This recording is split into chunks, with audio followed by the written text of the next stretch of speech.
India's Prime Minister Narendra Modi inaugurated, dedicated and laid the foundation stone for multiple development initiatives worth more than $4.1 billion at an event in Azamgarh in Uttar Pradesh, the northern state of India. Speaking on the occasion, the Indian Prime Minister noted the significance of such programs being held in places like Azamgarh instead in Delhi. India's Prime Minister Narendra Modi on Sunday inaugurated and laid the foundation stone of several development projects worth more than $4.1 billion at Azamgarh in the North Indian state of Uttar Pradesh. In a significant boost to the civil aviation sector, the Prime Minister initiated the groundwork for multiple airport projects nationwide. The projects are expected to enhance air connectivity and infrastructure, fostering economic growth and development in the region. The Prime Minister inaugurated and laid the foundation stone for 15 airport projects nationwide, totaling over $1.18 billion. Among these projects, he inaugurated 12 new terminal buildings at airports in Pune, Kolhapur, Gwalior, Jabalpur, Delhi, Lucknow, Aligarh, Azamgarh, Chitrakoot, Muradabad, Shravasti and Adampur. Highlighting the transformative impact of government initiatives, Prime Minister Modi emphasized the need for honest governance to achieve rapid development. He hailed government's efforts in the development in the state. भ्रष्टाचार में डूबी परिवारवादी सरकारों में इतने बड़े पैमाने पर विकास कार्य असंभव था। पिछली सरकारों में आजमगढ़ और पूर्वांचल ने पिछड़ेपन की तकलीफ ही नहीं उठाई, बल्कि इस दौर में यहां की छवि खराब करने में भी कोई कमी नहीं छोड़ी गई। जिस तरह पहले की सरकारों में यहां आतंक को, बाहुबल को संरक्षण दिया गया, वो पूरे देश ने देखा है। इस परिस्थिति को बदलने के लिए यहां के युवाओं को नए अवसर देने के लिए भी डबल इंजन सरकार लगातार काम कर रही है। Further, the Prime Minister launched projects worth over $2.29 billion to strengthen rail and road infrastructure in the state. He also flagged off memo train service between Gazipur city, Tarighat, Dildarnagar junction. Rahul Upadhyay's report for DD India.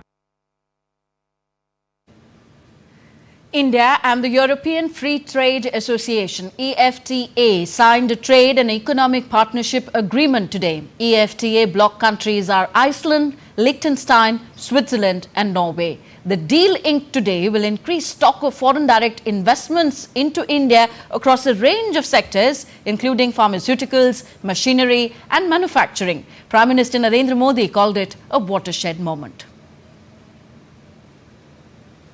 India and European Free Trade Association signed the Trade and Economic Partnership Agreement with an aim to increase the stock of foreign direct investments.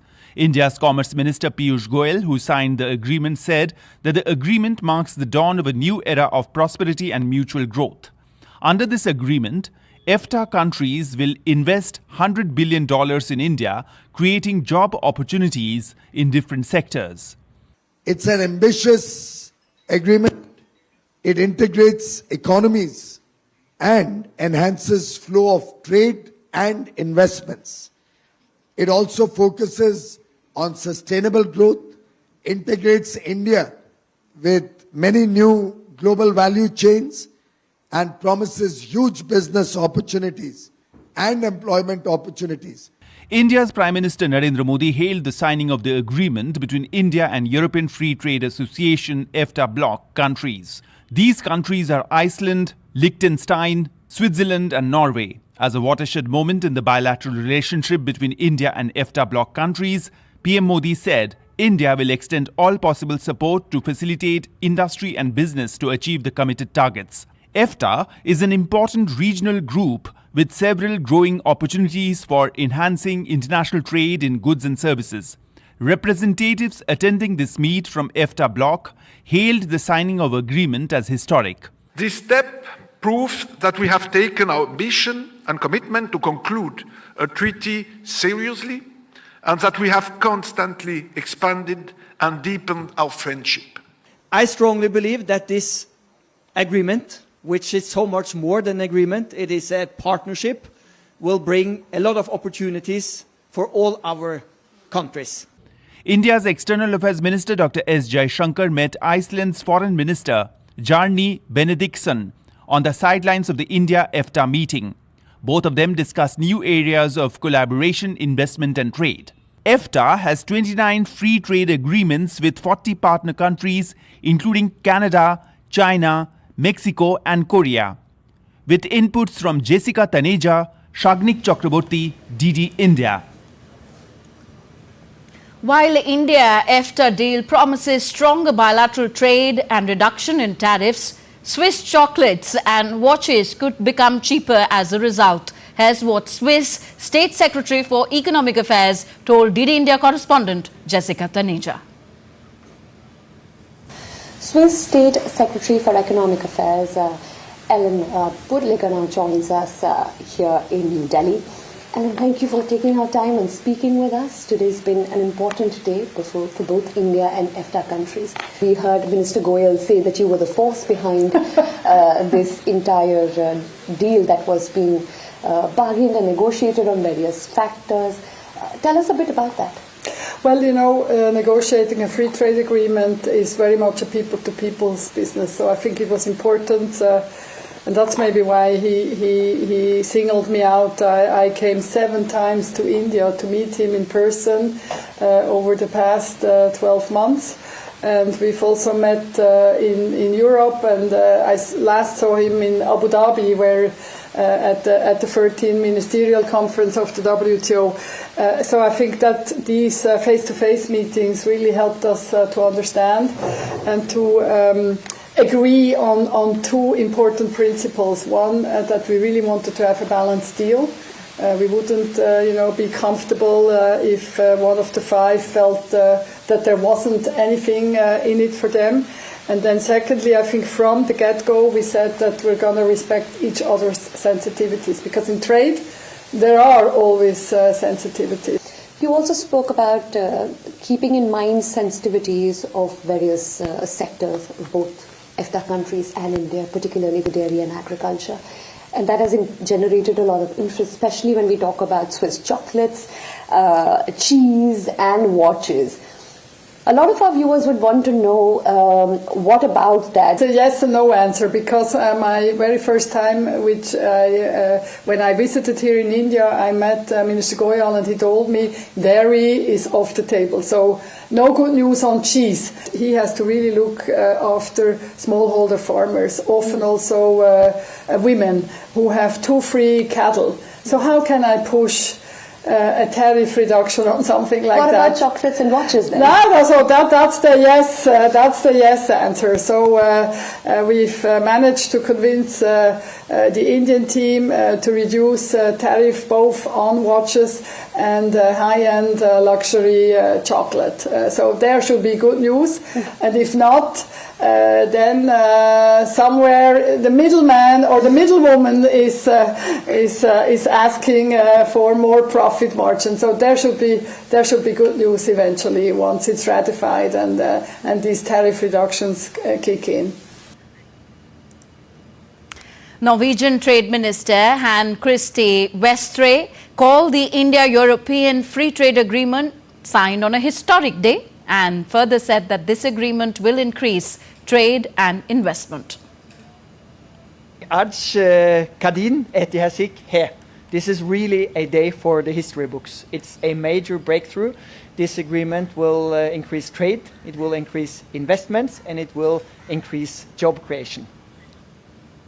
Moving on, India has once again highlighted the urgency for reforms at the UN Security Council. It has presented at the UNGA a detailed model on behalf of the G4 nations, Brazil, Germany, Japan and India. India has proposed that UNSC membership be increased from the current 15 to 25 to 26 members, with a more proportionate representation of the developing world. New Delhi has again emphasized the need for immediate reforms to the United Nations Security Council.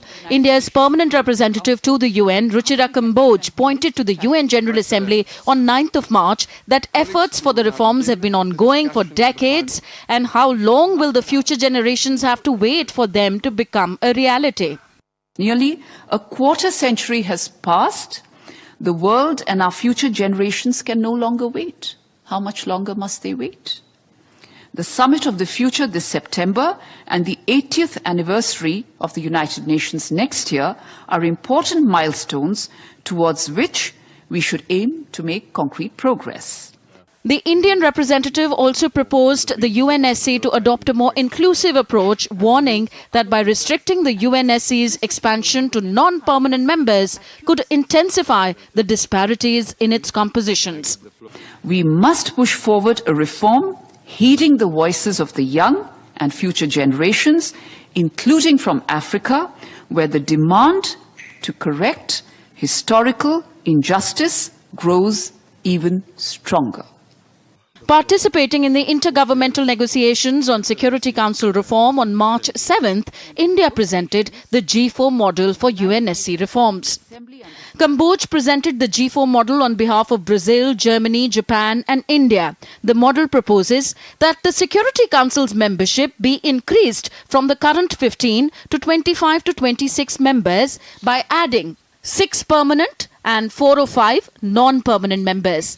Among the 6 new proposed permanent members, 2 each are proposed to be from African states and Asia-Pacific states, 1 from Latin America and Caribbean states, and 1 from Western European and other states. Kamboj highlighted that the member states who will occupy the new permanent seats will be selected by the General Assembly in a democratic and inclusive election.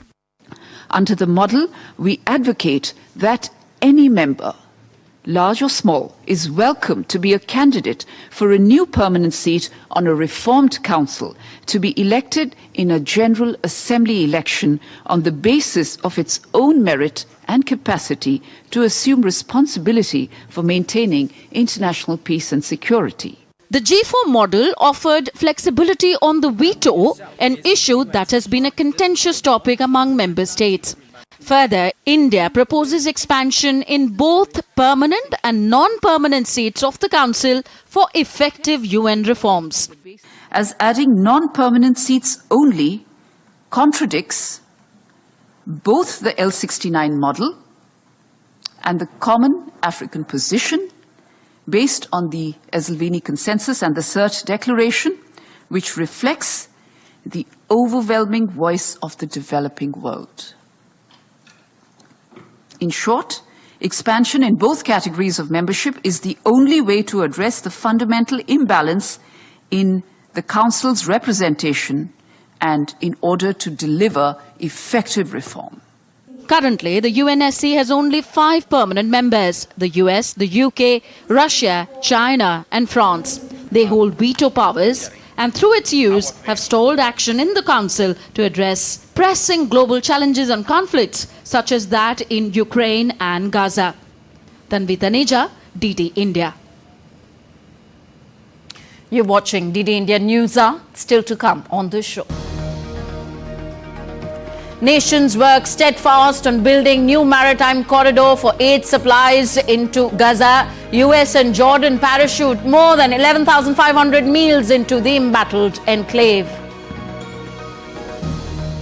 In a tit-for-tat move, Donald Trump hits out at Biden, calling him a threat to democracy on the campaign trail in Georgia.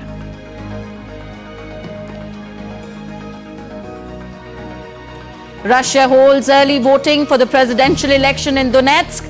Ukraine declares any Russian vote in Donetsk, Luhansk, Zaporozhye and Kherson region will be null and void.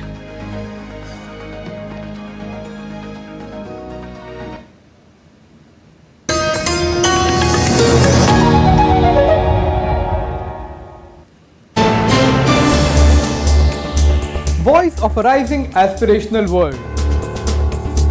Stories of challenges, struggles and accomplishment. A world battling conflict, hunger and poverty. Embracing growth, development, science and technology. A voice of progress, a voice of unity. Watch Voice of the Global South with me, Akshay Dongre, only on DD India.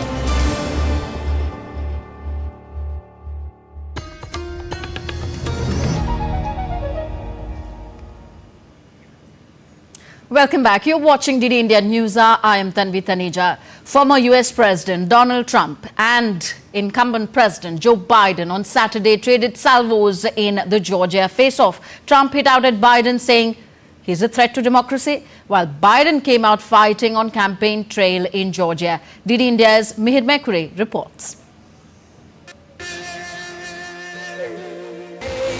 Election fever is gripping the United States as the nation gears up for one of the most consequential presidential elections in its history. In battleground state of Georgia, President Biden and former President Donald Trump presented starkly different visions for the United States on Saturday night as they campaigned within 70 miles of each other. In a tit-for-tat move, the Republican frontrunner, Donald Trump, criticized President Biden during a rally in Georgia, labeling him as a threat to democracy. He's a threat to democracy, weaponized government, weaponized the FBI, weaponized the DOJ.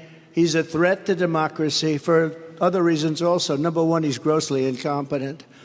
Joe Biden gave the most divisive, partisan, radical, and extreme speech ever delivered by a president in that chamber, not even close.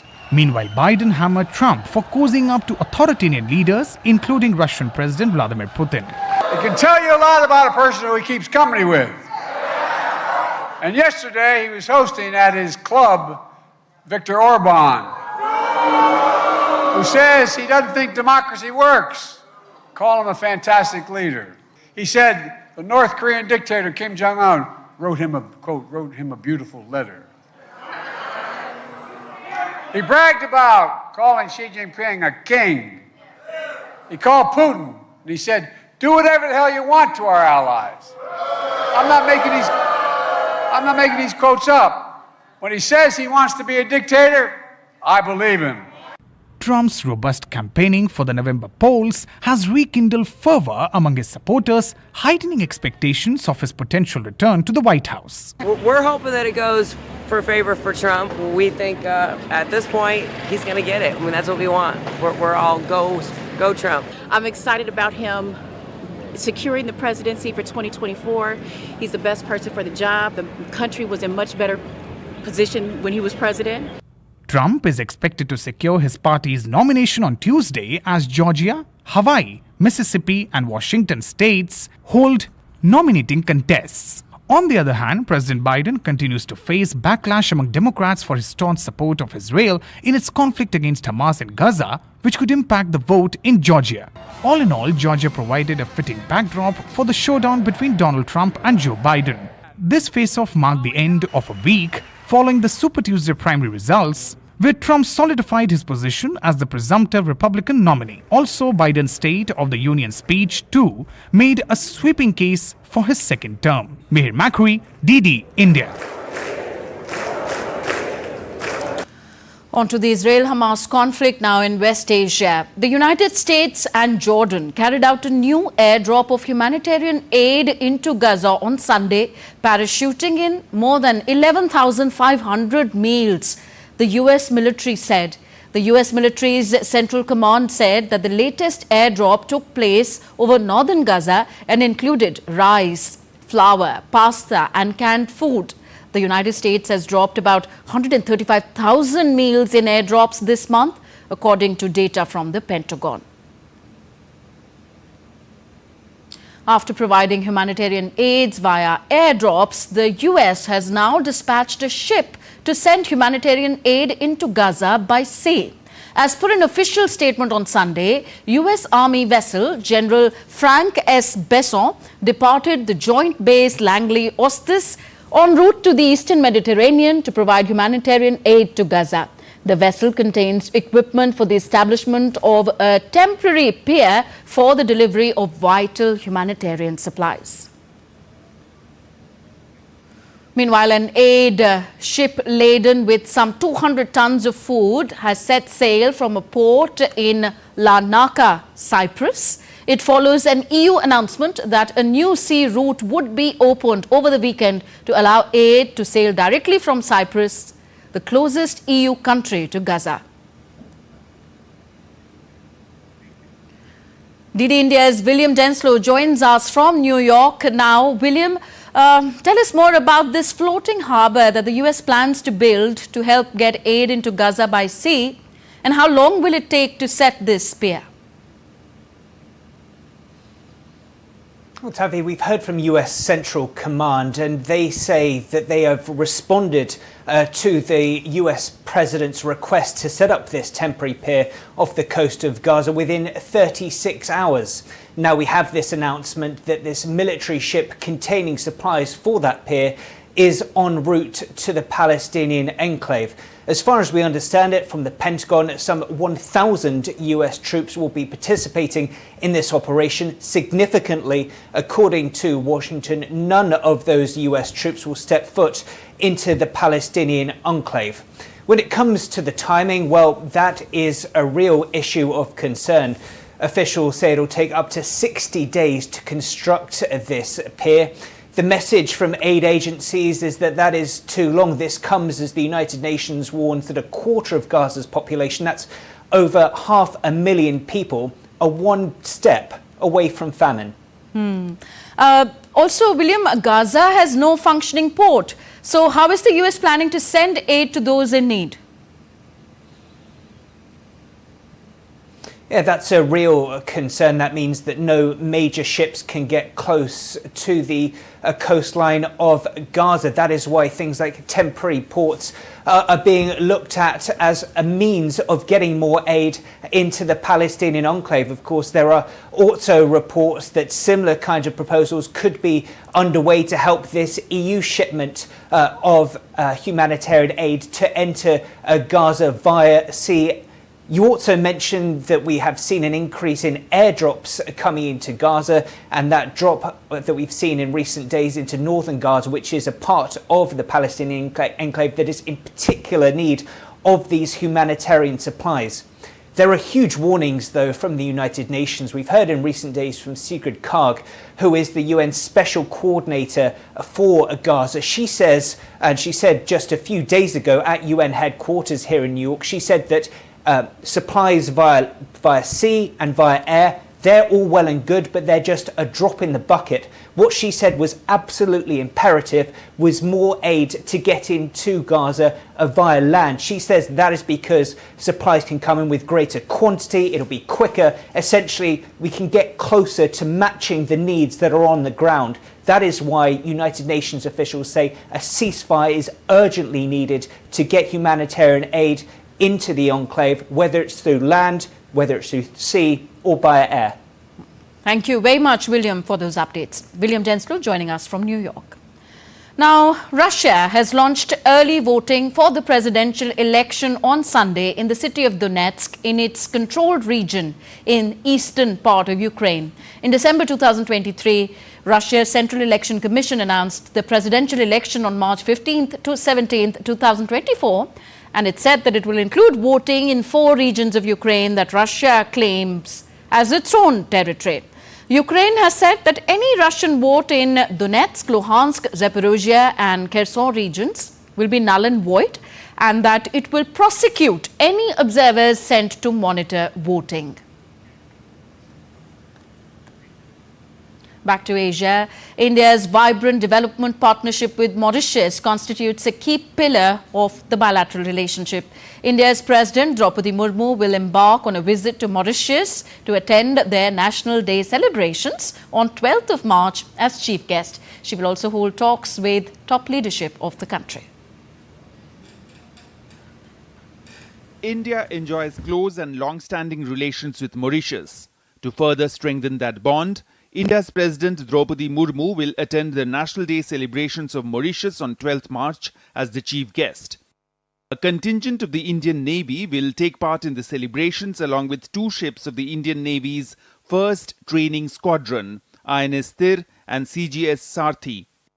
During her visit to Mauritius from 11th to 13th March, President will hold bilateral meetings with President of Mauritius, Prithviraj Singh Rupun, and Prime Minister Pravin Kumar Jugnauth. In addition, President Murmu will meet the Speaker of the Mauritius National Assembly, the Chief Justice of the Mauritian Supreme Court, and important Mauritian leaders. President Murmu and Prime Minister Jugnauth will jointly inaugurate 14 India-assisted projects. President Murmu will also witness exchange of important bilateral agreements that seek to further strengthen the robust bilateral institutional collaboration and capacity-building cooperation between the two countries. People in Mauritius are thankful for India's assistance. President Murmu will pay homage to Mauritian leaders at the Pamplemousses Botanical Garden and undertake visits to historical and cultural sites, including the Apravasi Ghat, the Intercontinental Slavery Museum and the Sacred Ganga Talao, with inputs from Girish Nishana in Mauritius for DD India.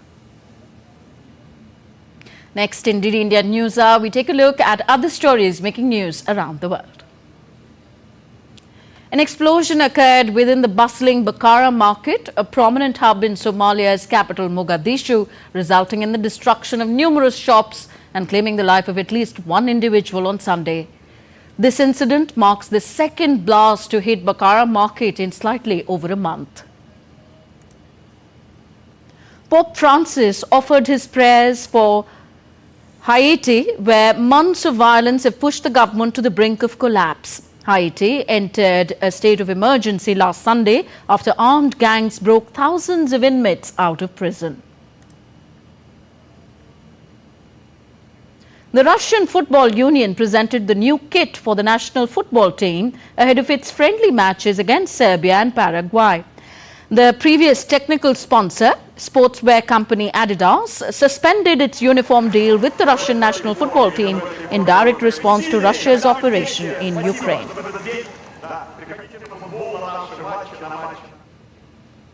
You're with us on DD India News Hour, still to come in the bulletin. India's former senior diplomat Pinak Ranjan Chakrabarti joins us after the break to discuss India's G4 model for UNSC reforms.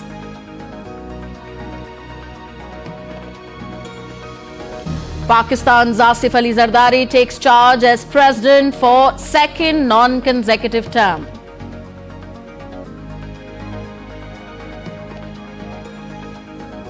And Portugal votes in snap general elections. All that and more on the other side.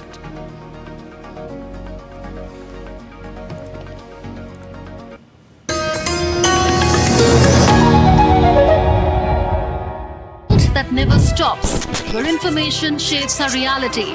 One app stands out, helps you stay ahead of time. Introducing the DD India app, your gateway to a world of news right at your fingertips. Your most trusted source of news goes global, goes digital. Explore a world of options, top stories, live updates, in-depth analysis and more. Stay informed wherever you are. Real-time alerts keep you ahead of the curve always. The DD India app, connecting you to the world one story at a time. Download now and explore the world of knowledge, insights and authentic information.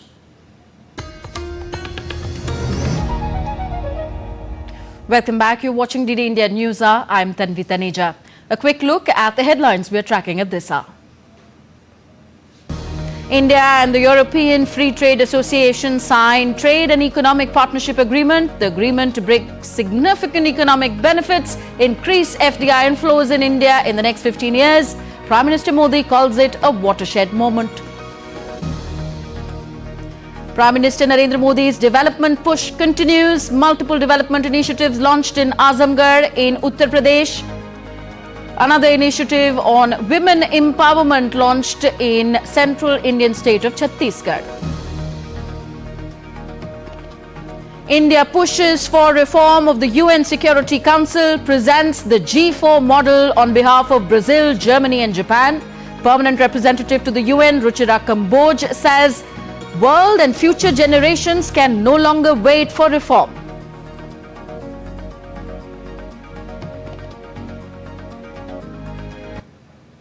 So going back to one of our top stories, India has presented the G4 model for UN Security Council reforms on behalf of Brazil, Germany and Japan. And to discuss these reforms proposed, we have with us Pinak Ranjan Chakrabarti, former senior diplomat and former secretary with India's Ministry of External Affairs. He joins us from New Delhi. Welcome, sir, to News Hour. Thank you. India's permanent representative at the UN, Ruchira Kamboj, has said that the world can no longer wait for UN reforms. Why have UN reforms not taken so much importance and urgency so far? Well, it's a question of hegemony. You know, the P5 members who control the veto don't want to give it up. And despite many countries saying that, yes, we want reforms, etc., and we want India and the G4 countries to be part of the UNSC. There's a lot of, what shall we say, double speak here. They say one thing, but they really don't want any change. Because they control the veto and they don't want to give it up. So I think it's a question of the hegemons trying to give space to, the global south and other important countries, large countries, the G4. And it's like, look, I control this, so why should I give it up to some others? It's very simple in that sense. That but then there are consequences. If the UN does not reform, which has been a long-standing proposal and demand of many countries, including the global south, then the UN might go the way of the League of Nations, which would be extremely sad and not good for the world we live in. Indeed. Sir, the UNSC reforms proposed by India include new permanent members elected democratically by the UN General Assembly and flexibility as regards the power of veto. How do you see the importance of these proposals? Look, there are many proposals, A, B, C, D and all that. But the basic proposals are very clear that the UNSC needs to expand. And then the UNSC needs to include permanent members out of the G4. The G4 members are demanding that they should be made permanent members with veto powers. So there are others, the Coffee Club, for example, who oppose this because these are opponents of, let's say, Pakistan is there, Italy is there, but not necessarily opponents of Israel, but Pakistan is one of them. That there should be no permanent, there should be no expansion of permanent membership, but a general expansion with rotating membership, etc. So there are a lot of these, proposals that are in the air. But ultimately, somebody will have to decide, and they will have to take a vote or something in the General Assembly, put all the proposals up for vote, and then decide whether this works or not. But this kind of for I don't know how many, since the 90s, this has been going on. I don't know how long it will go. But I suspect even in the current situation where we have two rather unfortunate wars going on in Ukraine and Gaza, the UN has been seen to be completely impotent and useless, actually. I mean, and they can't do nothing because it's controlled by the P5, who will not allow, because of their geopolitical interests, that the UN should function in a logical manner. So that is the. In your opinion, sir, does India deserve a more important place in the UNSC? Why I'm asking this again is because India has vehemently been proposing reforms as far as the G4 is also concerned. Well, it's there on the table for a very long time. India has been asking for reforms. India wants to be a permanent member with veto power. Even on that veto power, there are debates whether the new permanent member should have it or not. But I think it's If the UN has to really do something and be relevant in geopolitics and the future of our world, then I think they have to take a call on this. The new countries, the G4, becoming permanent members with veto powers. There is no other alternative. At this moment, do you see any likelihood of the Indian proposal for reforms or any other worthwhile proposal going through? No, I don't see that. Why? It's been delayed. It's been delayed for what? 30 years, 25 to 30 years.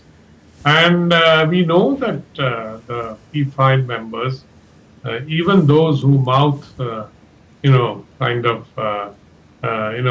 statements that yes, we agree, we support India, we should expand. They're not really interested in this. And of course, we have our adversary, China, which also mouths these inanities, but they will not agree. We know that. So the future of the UNSC, according to you, is bleak. Absolutely. You used the right word. It's bleak. And I don't see them expanding or progressing beyond the verbosity that we hear from all the countries and the double standards that we see. But that's part of geopolitics, and that's how I see it. All right. Thank you very much, Pinak ji, for joining us on DD India News App. Moving on, Pakistan's newly elected president Asif Ali Zardari was sworn in on Sunday after winning a second non-consecutive term. Zardari previously served as president from 2008 until 2013. The president is elected by votes in the lower and upper house of parliament and 4 provincial legislative assemblies. Zardari got 411 votes, easily defeating 181 votes cast for nationalist leader Mahmood Khan Achakzai, according to a statement from the parliament.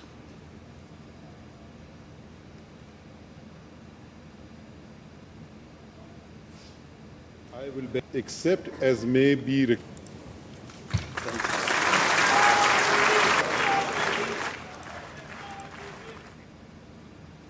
Portuguese voters went for polls on Sunday faced with a choice between switching to a centre-right government or maintaining the centre-left in power, although neither option seems to have a clear path to a full majority. Polling stations opened at 8 a.m. local time. The issues dominating the campaign in Western Europe's poorest country include a crippling housing crisis, low wages, sagging healthcare, and corruption seen by many as endemic to the mainstream parties. Indian Prime Minister Narendra Modi will participate in Sashakt Nari Viksit Bharat program and witness agricultural drone demonstrations conducted by Namo Drone Didis at the Indian Agricultural Research Institute in New Delhi on Monday. Namo Drone Didis from 11 different locations nationwide will also participate in the drone demonstration simultaneously. During the program, the Indian Prime Minister will also hand over drones to 1,000 Namo Drone Didis. The Prime Minister will felicitate Lakhpati Didis who have achieved success with the support of Deen Dayal Antyodaya Yojana, National Rural Livelihoods Mission, and are supporting and motivating other self-help group members for their upliftment. Mahindra Group Chairman Anand Mahindra addressed the 4th Atal Bihari Vajpayee Memorial Lecture in New Delhi on Sunday evening. Delivering the lecture, Anand Mahindra spoke about the goal of earning international respect, and business and commerce can play an important role in achieving this aspiration of India. He also talked about obtaining a seat in the global high table, which is a priority of the government, thereby indicating India's goal of a permanent seat in the UN Security Council. The goal of achieving international respect also resonates today, because obtaining a seat at the global high table for India is a major priority for the Prime Minister and the Ministry of External Affairs as well. And if that is correct, then I think that gives me a very powerful cue to embark on the theme of my address this evening, which is that business and commerce can make a vital contribution towards our aspiration of earning international respect. And now we take a look at other stories making news in India. President of India, Draupadi Murmu, administered the oath of office of the chairperson Lokpal to the former Supreme Court judge Ajay Manik Rao Khanvilkar at a ceremony at the Rashtrapati Bhavan on Sunday. Former Justice Khanvilkar was appointed as the chairperson of the Anti-Corruption Ombudsman Lokpal last month. The Income Tax Department is slated to undertake an advance tax e-campaign for the financial year 2023-24. The Central Board of Direct Taxes said that the Income Tax Department has received certain information on specific financial transactions undertaken by people and entities during the current financial year. The Enforcement Directorate of India has registered a money laundering case to probe an international drugs trafficking racket that allegedly involves a former functionary of Tamil Nadu's ruling party, the DMK. The case has been filed by the federal agency under the provisions of the Prevention of Money Laundering Act. Indian Navy's INS Tir participated in multilateral exercise Cutlass Express 24, showcasing strong maritime interoperability. From classroom sessions to evolutions at sea, it underscored close ties between the Indian Navy and the regional navies towards joint training and capacity building. Still to come on DD India News Hour. Indian artists gathered at Delhi's Purana Killa to dream up a developed India on canvas as Viksit Bharat Ambassador Artist Workshop gets organized in India's capital city.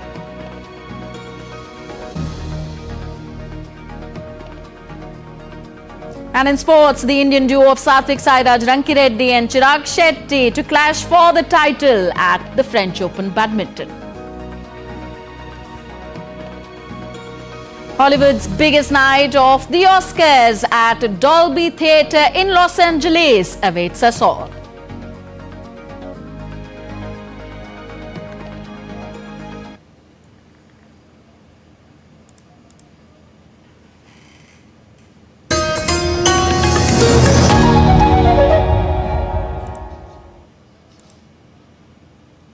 Struggles and accomplishment.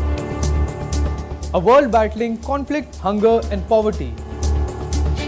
Embracing growth, development, science and technology. A voice of progress, a voice of unity. Watch Voice of the Global South with me, Akshay Dongre, only on DD India.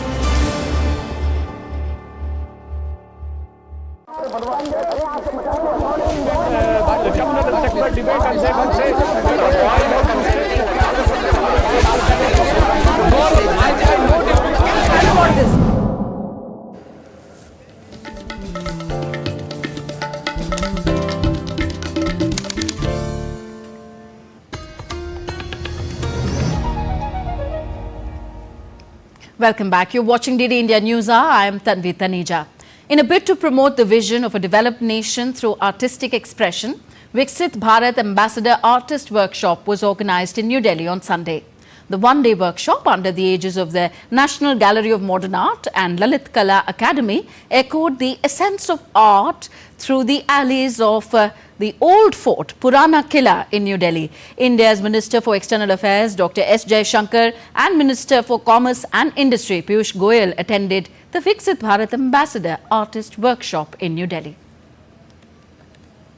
सबको chance मिलना चाहिए, दुनिया को माने भारत की जो पूरी जो विविधता जो है वो खुद अनुभव करनी चाहिए। तो हमारा लक्ष्य था कि G20 के समय कि कोई भी अंतर्राष्ट्रीय कार्यक्रम हो आप देश में, ये अंतर्राष्ट्रीय कार्यक्रम आप दिल्ली राजधानी में नहीं, उसकी सीमा राजधानी में नहीं रहेगी, कि हम इसको पूरे देश में ले जाएंगे ताकि पूरा देश जुड़ जाए। आज जो है जब हम विकसित भारत की बात करते हैं तो विकसित भारत का मतलब ये भी है कि दुनिया में भारत का प्रभाव, भारत की छवि जो है ये बढ़े। आज वास्तव में एक लाजवाब संदेश लेके हजारों की संख्या में हमारे कलाकार, आर्टिस्ट नई दिल्ली में भी पुराना किला पे और देश भर में 300 से अधिक स्थानों पर अपनी कला के माध्यम से नए रंगों से, नए शेप्स में, नए टेक्सचर के साथ प्रधानमंत्री नरेंद्र मोदी जी की विकसित भारत के संकल्प को जो ये अपने पेंटिंग में पिरोने का काम कर रहे हैं, ये बहुत ही अच्छा प्रयोग है। India's Road Transport and Highways Minister Nitin Gadkari inaugurated and laid the foundation stone for 22 national highway projects spanning 268 kilometers in Mysuru, Karnataka on Sunday. The new highway aims to enhance connectivity between Mysuru and North Karnataka, and the Mysuru Ring Road will reduce city congestion and ensure seamless traffic flow.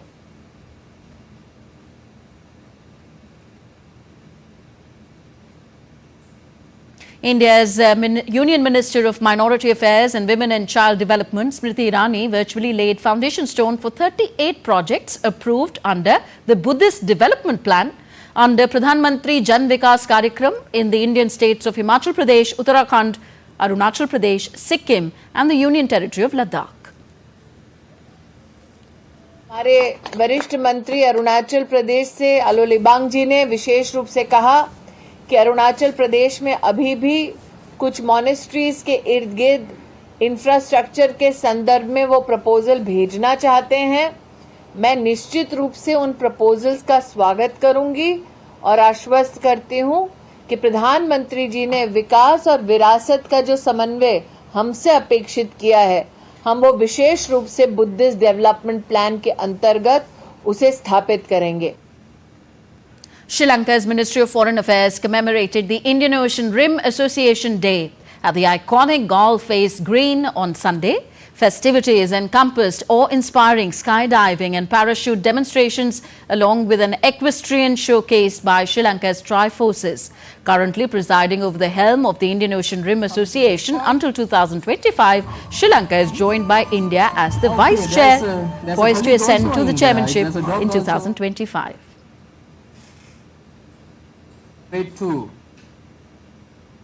And time now for all the sporting action, starting from badminton first. Top seeds and former champions Satvik Sairaj Rankireddy and Chirag Shetty will face Chinese Taipei's duo of Li Sheihui and Yang Po Swan in the final of the French Open badminton tournament on Sunday. The Indian duo reached their third consecutive final of this year and the third final of the French Open after they registered a dominating win over reigning world champions Kang Min-hyuk and Seo Seung-jae of Korea 21-13, 21-16 in the men's doubles semi-finals in Paris.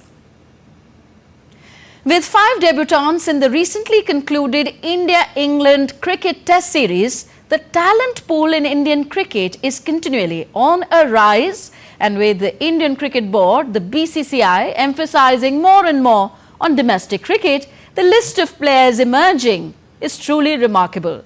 Playing his debut season for Delhi in this year's Ranji Trophy season, fast bowler Himanshu Chauhan emerged as the highest wicket taker for Delhi with 30 wickets and 3 5-wicket hauls. He has also taken most wickets in the north zone of the country. Speaking to DD India, Chauhan said that he is determined to leave his mark in Indian cricket team and aspires to represent the national side soon.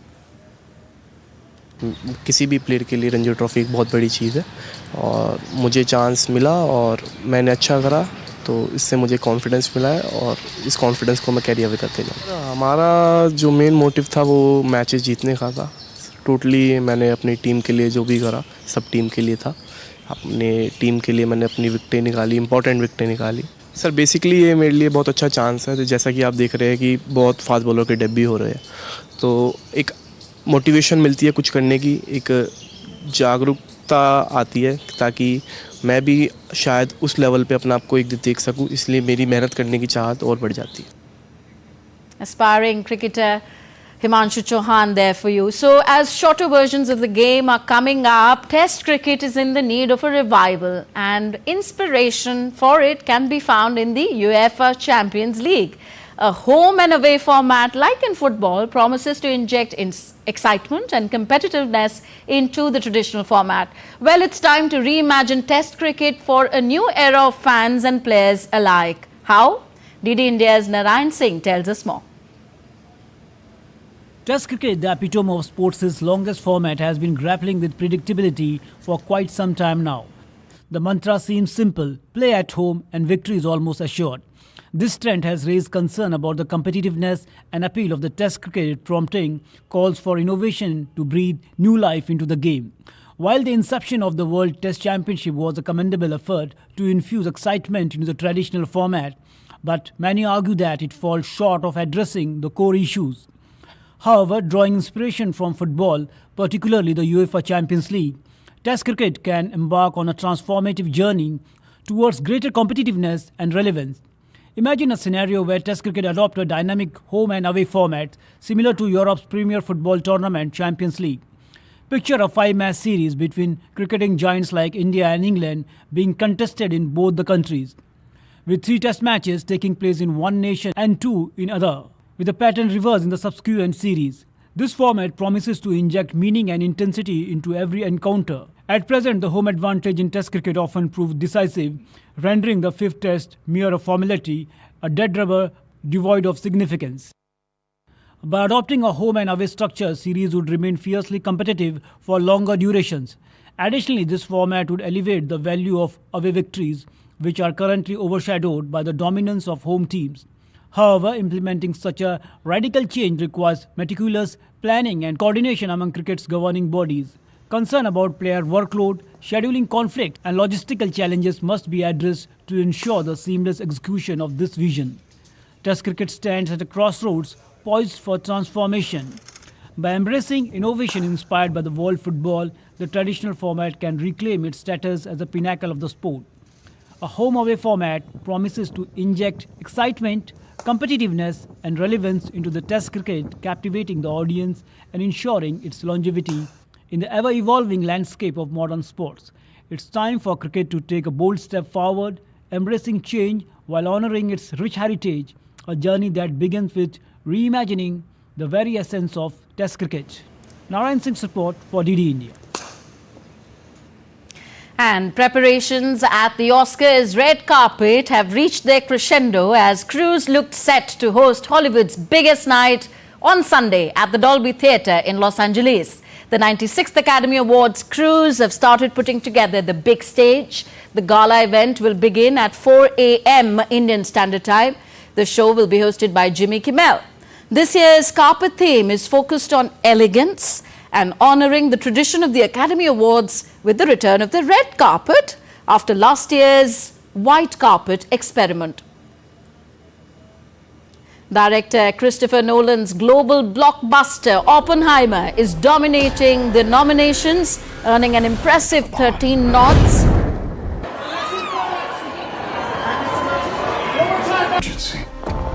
And Indian fans will be keenly watching the documentary feature film category, in which the Canadian documentary To Kill a Tiger, directed by Indian-born Canadian filmmaker Nisha Pahuja, has been nominated.